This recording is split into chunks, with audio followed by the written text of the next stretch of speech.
एक हेड्रोसॉरस जैसे ही नदी किनारे पानी पीने झुका, उसकी हरकत ने छिपे हुए टी-रेक्स का ध्यान खींच लिया। ये देखते ही कि शिकार अकेला है, टी-रेक्स ने बिना देर किए हमला कर दिया। हेड्रोसॉरस को संभलने का मौका भी नहीं मिला। तेज दांत सीधे उसकी गर्दन में धंस गए। 8 टन से ज्यादा वजन वाला यह शीर्ष शिकारी सिर्फ अपने शरीर से ही अधिकांश शाकाहारी जीवों को दबा सकता था। भयानक काटने की ताकत के आगे कुछ ही सेकंड में हेड्रोसॉरस की गर्दन टूट गई और उसकी सांसें थम गईं। लेकिन इस संघर्ष की आवाज पास के झुंड तक पहुंच गई। जब टी-रेक्स खाने की तैयारी कर रहा था, बाकी हेड्रोसॉरस उसके पीछे इकट्ठा होकर गुस्से भरी चीखें निकालने लगे, मगर इससे टी-रेक्स जरा भी नहीं डरा। उसने खड़े होकर जोरदार दहाड़ लगाई और झुंड डर के मारे पीछे हट गया। खून की गंध फैलते ही वेलोसिरैप्टरों का एक झुंड आ पहुंचा। वे छोटे थे लेकिन झुंड में खतरनाक। फिर भी टी-रेक्स का विशाल जबड़ा देकर वे भी पीछे हट गए। टी-रेक्स के जाने के बाद ही वे बचे हुए शव के पास आए। पेट भरने के बाद टी-रेक्स अपने इलाके की गश्त पर निकल पड़ा। उस क्षेत्र में उससे बड़ा और खतरनाक कोई शिकारी नहीं था। यहाँ तक कि कुछ शाकाहारी जीव भी उस इलाके में रहकर खुद को सुरक्षित समझते थे। लेकिन तभी एक बूढ़ा टी-रेक्स इलाके पर कब्जा करने आ पहुंचा। असल मालिक ने बिना हिचक हमला किया। उम्र के कारण दूसरा टी-रेक्स टिक नहीं पाया, बुरी तरह घायल होकर पीछे हट गया और इस तरह इलाके का असली टी-रेक्स अपने क्षेत्र पर बिना किसी चुनौती के राज करता रहा।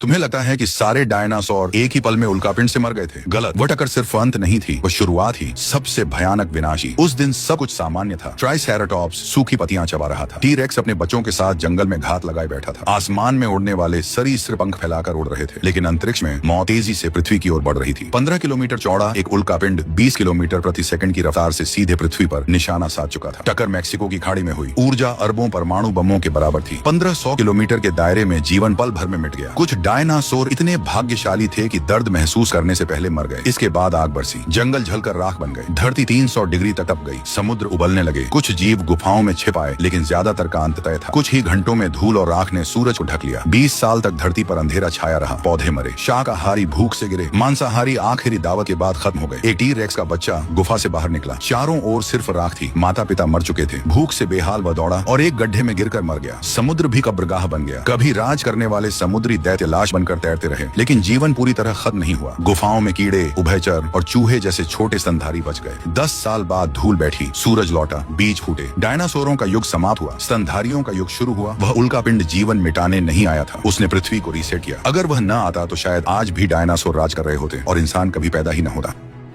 प्राचीन डायनासोरों का प्रवास कितना खतरनाक था, यहाँ तक कि 100 टन से भारी दैत्य भी अपनी जान गंवा देते थे। सूखे के मौसम से पहले रेगिस्तानी रैप्टर बड़ी संख्या में इकट्ठा होते। उन्हें पता था जल्द ही शाकाहारी झुंड पानी की तलाश में निकलेंगे। जैसे ही जल स्रोत सूखते, हजारों डायनासोर प्रवास शुरू कर देते। छोटे तेज जीव और उनके बीच चलते विशाल अलामोसॉरस जैसे दैत्य। लेकिन जंगल तक पहुंचने के लिए उन्हें एक लंबी संकरी घाटी पार करनी होती और शिकारी पहले से घात लगाए होते। घाटी के बीच का हिस्सा बेहद तंग था। इतने बड़े जीवों को धीरे धीरे गुजरना पड़ता। यही जगह मौत का जाल थी। अचानक एक गूंजती दहाड़, सभी ठिठक गए। एक वयस्क कार्बोसॉरस सामने आया, 10 मीटर लंबा, टी-रेक्स जैसा ताकतवर। और वह अकेला नहीं था, 3 शिकारी सही मौके का इंतजार करते हुए। घबराहट फैल गई। भागते झुंड में एक छोटा दैत्य गिर पड़ा। उठने से पहले ही टार्बोसॉरस ने उसे दबोच लिया। उधर पहाड़ियों की ओर भागते छोटे डायनासोर सोच रहे थे कि वे बच जाएंगे, लेकिन रैप्टर पहले से इंतजार कर रहे थे। बिजली जैसी रफ्तार से वे समन्वित हमला करते हैं। एक युवा डायनासोर चोटी तक पहुंचते ही जबड़े पर वार खाकर खाई में गिर जाता है। प्रवास चलता रहता है, लेकिन शिकारी कहीं नहीं जाते। आने वाले महीनों तक हर गुजरते झुंड के साथ मौत उनका पीछा करती रहती है। प्राचीन दुनिया में प्रवास जीवन की उम्मीद था, लेकिन हर कदम पर मौत छिपी होती थी।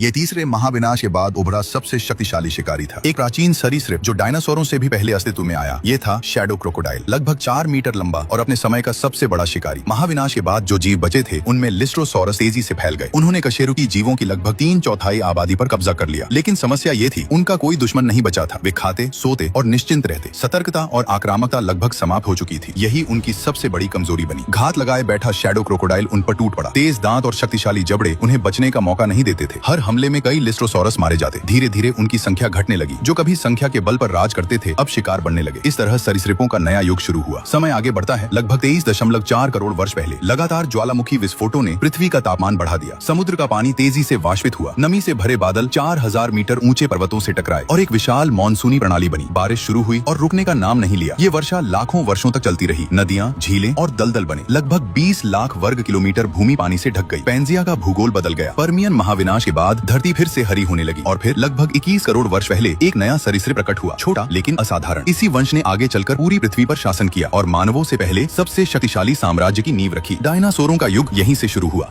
अगर आप जंगल में ऐसे जीवों के झुंड से टकरा जाएं, तो तुरंत भाग जाना ही समझदारी है, क्योंकि ये हैं डायनोनाइकस, तेज, बुद्धिमान और बेहद घातक शिकारी। इस समय एक बदकिस्मत आर्कियोर्निथोमिमस इनकी नजर में आ चुका है। दिखने में हल्का फुल्का, लेकिन रफ्तार में कम नहीं। पीछा शुरू होता है। दोनों की गति लगभग बराबर है, लेकिन शिकार आकार में बड़ा है, इसलिए शुरुआत में वे उसे गिरा नहीं पाते। मगर डायनोनाइकस झुंड में शिकार करते हैं। वे रणनीति बदलते हैं, बारी बारी से पीछा कर उसकी ताकत खत्म करने लगते हैं। 2.5 मिनट की थकाऊ दौड़ के बाद शिकार की रफ्तार गिर जाती है। बस यही मौका था। 3 शिकारी एक साथ झपटते हैं। नुकीले पंजे उसके शरीर में धस जाते हैं। कुछ ही पलों में वो जमीन पर गिर जाता है। डायनासोरों की दुनिया में ऐसी सामूहिक शिकार रणनीति दुर्लभ थी, लेकिन हर शिकारी झुंड में नहीं होता। एलोसोरस, अपने समय का विशाल शिकारी, अक्सर सीधे वयस्कों पर हमला नहीं करता। उसका लक्ष्य होता है कमजोर और नवजात। एक छोटा डिप्लोडोकस खतरा भांपकर झुक जाता है, तभी तेज बारिश उसकी गंध मिटा देती है। एलोसोरस अपनी तेज सूंघने की शक्ति के बावजूद उसे ढूंढ नहीं पाता और आखिरकार चला जाता है। कुछ देर बाद वयस्क डिप्लोडोकस लौटते हैं। झुंड की सुरक्षा में बच्चा सुरक्षित हो जाता है। प्रकृति का नियम साफ है, अकेला होना जोखिम है, लेकिन एकता ही असली ताकत है।